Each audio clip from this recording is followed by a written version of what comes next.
आप देख रहे हैं Janwadi news top 20 sponsored by Shobhit university Meerut. Shobhit university, empowering nation through education. नमस्कार, स्वागत है आपका जनवाड़ी डिजिटल न्यूज की दुनिया में। मैं हूं आपके साथ अजीत आनंद। आइए नजर डालते हैं दिन भर की खास खबरों पर। राष्ट्रपति पद के विपक्ष के साझा उम्मीदवार यशवंत सिन्हा ने किया नामांकन। शरद पवार, राहुल गांधी और अखिलेश यादव समेत कई नेता रहे मौजूद। राष्ट्रपति पद के लिए विपक्ष के साझा उम्मीदवार यशवंत सिन्हा ने आज अपना नामांकन दाखिल कर दिया है। इस दौरान शरद पवार, राहुल गांधी, अखिलेश यादव और फारूक अब्दुल्ला सहित कई विपक्षी दलों के नेता मौजूद रहे। महाराष्ट्र में सियासी घमासान के बीच संजय राउत को मिला ईडी का समन। जमीन घोटाला मामले में कल पेश होने के लिए बुलाया। महाराष्ट्र में जारी सियासी संकट के बीच शिवसेना नेता संजय राउत को बड़ा झटका लगा है। दरअसल प्रवर्तन निदेशालय ने जमीन घोटाले के मामले में उन्हें समन भेजकर कल पेश होने के लिए कहा है।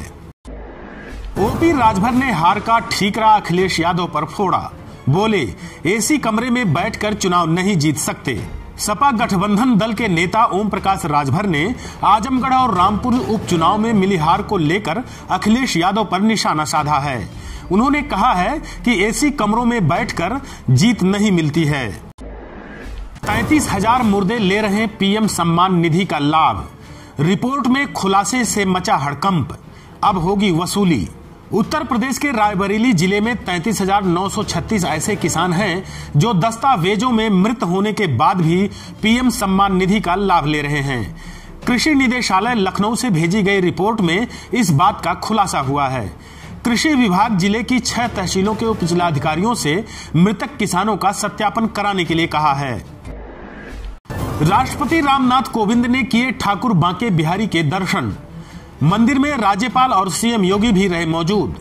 मथुरा जिले की वृंदावन में आज राष्ट्रपति रामनाथ कोविंद पहुंचे। वहां राष्ट्रपति ने ठाकुर बांके बिहारी के दर्शन कर पूजा अर्चना की। इस दौरान राज्यपाल आनंदीबेन पटेल और मुख्यमंत्री योगी आदित्यनाथ मौजूद रहे। संजय राउत की जिंदा लाश वाली धमकी पर नाराज दिखे मराठी मानुष। एकनाथ शिंदे के घर के बाहर जुटी भारी भीड़। एकनाथ शिंदे के घर के बाहर जुटी भारी भीड़ के बीच सांसद बेटे श्रीकांत शिंदे ने कहा है कि संजय राउत को दूसरों को धमकाना चाहिए, हमें नहीं। उन्होंने कहा, गुवाहाटी से लाश लाने वाले बयान से उनका क्या मतलब है? यह महाराष्ट्र की संस्कृति नहीं है। उन्होंने कहा, यह बगावत नहीं है, यह महाराष्ट्र के लोग चाहते हैं। गाजियाबाद की टेक्सटाइल फैक्ट्री में लगी भीषण आग। काबू पाने के लिए मशक्कत कर रही दमकल की 6 गाड़ियां। गाजियाबाद के मसूरी थाना क्षेत्र के डाशना में दीनानाथपुर पुठी में टेक्सटाइल फैक्ट्री में सोमवार की सुबह भीषण आग लग गई। सूचना मिलते ही दमकल की 6 गाड़ियां पहुंची। कड़ी मशक्कत कर दमकल कर्मी अभी भी आग पर काबू पाने का प्रयास कर रहे हैं। राहत की बात यह है कि हादसे में कोई जनहानि की सूचना नहीं मिली है। उत्तराखंड की राजधानी देहरादून सहित कई जिलों में झमाझम बारिश। पहाड़ों की मौसम में आई ठंडक, आज कुछ जगह येलो अलर्ट जारी। आज सोमवार की सुबह उत्तराखंड की राजधानी देहरादून सहित मसूरी, चमोली में झमाझम बारिश हुई। वहीं कई जगह बादल छाए हुए हैं। चमोली जिले में तड़के से बारिश जारी है, जबकि नई टिहरी, श्रीनगर, कोटद्वार, रुद्रप्रयाग में बादल छाए हुए हैं। यमुनोत्री धाम सहित यमुना घाटी में बारिश का मौसम बना हुआ है। अग्निपथ योजना के विरोध में जम्मू कश्मीर में कांग्रेस पार्टी ने शुरू किया सत्याग्रह। गुलाम अहमद मीर बोले, योजना को वापस ले मोदी सरकार। केंद्र सरकार की अग्निपथ योजना के विरोध में आज जम्मू में कांग्रेस पार्टी सत्याग्रह कर रही है। कांग्रेस पार्टी के नेता गुलाम अहमद मीर का कहना है कि जब तक यह योजना वापस नहीं होगी तब तक उनका सत्याग्रह जारी रहेगा। बिहार आरजेडी को अलविदा कहने की तैयारी में है शहाबुद्दीन की पत्नी हिना। जल्द ले सकती है कोई भी बड़ा फैसला। बिहार के सिवान से दिवंगत पूर्व सांसद और आरजेडी नेता शहाबुद्दीन की पत्नी हिना शहाब जल्द ही राष्ट्रीय जनता दल को अलविदा कह सकती हैं। हिना ने कहा है कि फिलहाल वह किसी पार्टी में नहीं है और बिहार में मौजूदा राजनीतिक हालात को देखते हुए आगे का फैसला जल्द करेंगी। आप देख रहे हैं Janwadi news top 20 sponsored by Shobhit university Meerut. Shobhit university, empowering nation through education. Chhattisgarh में प्रदर्शनकारियों ने भरी हुंकार, बोले कोयला खदानें बंद होने तक पीछे नहीं हटेंगे। छत्तीसगढ़ के हसदेव अरण्य क्षेत्र में कोयला खदान परियोजना को मंजूरी देने के खिलाफ इस साल मार्च महीने से ही विरोध प्रदर्शन चल रहा है।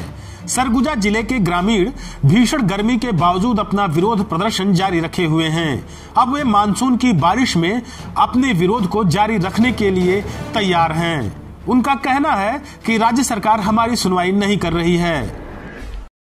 यूपी में टीजीटी पीजीटी के अभ्यर्थियों ने माध्यमिक शिक्षा मंत्री का आवास घेरा। मंत्री ने अभ्यर्थियों के प्रतिनिधिमंडल से की बात। माध्यमिक शिक्षा विभाग के सहायता प्राप्त विद्यालयों में नियुक्ति का इंतजार कर रहे 2016 और 2021 के टीजीटी व पीजीटी अभ्यर्थियों ने सोमवार को लखनऊ में माध्यमिक शिक्षा मंत्री गुलाब देवी के आवास का घेराव किया। जानकारी मिलते ही मंत्री खुद बाहर आईं और अभ्यर्थियों से बात कर जल्द भर्ती का आश्वासन दिया। गर्भवती महिला को पति ने दिया 3 तलाक, जेठ के साथ हलाला का बनाया दबाव, मुकदमा दर्ज।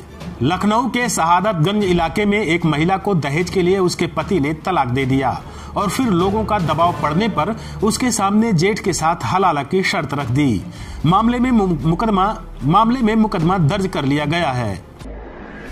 पत्नी को 3 तलाक देने पर सपा विधायक के भाई पर एफआईआर दर्ज। पीड़ित महिला ने पुलिस कमिश्नर से लगाई थी गुहार। कानपुर में सीसामऊ से सपा विधायक इरफान सोलंकी के सगे भाई फरहान सोलंकी पर उनकी पत्नी ने 3 तलाक देने का आरोप लगाते हुए केस दर्ज कराया है।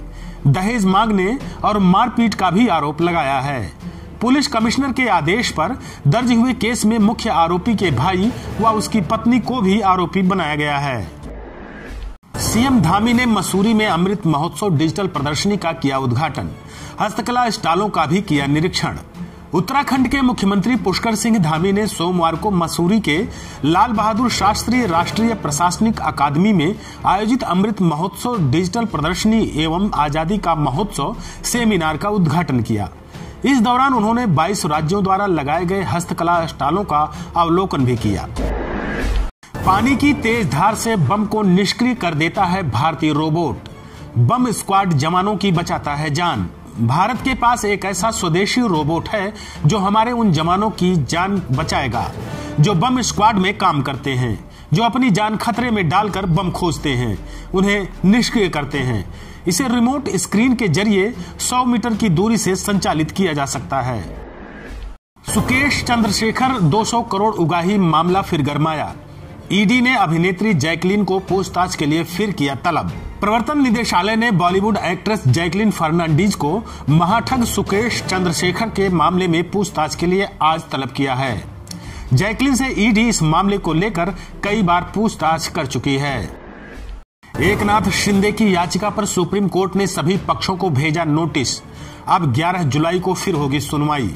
शिवसेना के बागी नेता एकनाथ शिंदे की याचिका पर सुप्रीम कोर्ट ने डिप्टी स्पीकर अजय चौधरी, सुनील प्रभु व केंद्र सरकार को नोटिस जारी कर 5 दिन में नोटिस का जवाब देने को कहा है। इस मामले में अब 11 जुलाई को सुनवाई होगी। भाकियों ने नलकूपों पर मीटर लगाने का किया विरोध। मेरठ में ऊर्जा भवन पर भारी संख्या में जुटे किसान। बिजली कटौती, अधिक बिजली बिल और नलकूपों पर मीटर लगाए जाने से नाराज भारतीय किसान यूनियन ने आज मेरठ में ऊर्जा भवन पर धरना दिया है।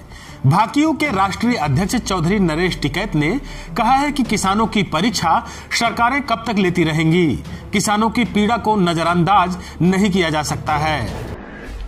मेरठ के नए एसएसपी रोहित सिंह सजवान ने आज से संभाला चार्ज। बोले, भ्रष्टाचार बर्दाश्त नहीं, कानून व्यवस्था रहेगी प्राथमिकता। 2013 बैच के आईपीएस रोहित सिंह सजवान आज मेरठ सर्किट हाउस पहुंचकर बतौर एसएसपी चार्ज संभाल लिया। एसएसपी रोहित सिंह ने बताया कि मेरठ में भ्रष्टाचार को बर्दाश्त नहीं किया जाएगा, साथ ही कानून व्यवस्था पहली प्राथमिकता रहेगी। उन्होंने कहा कि हम बेहतर पुलिसिंग करने की कोशिश करेंगे।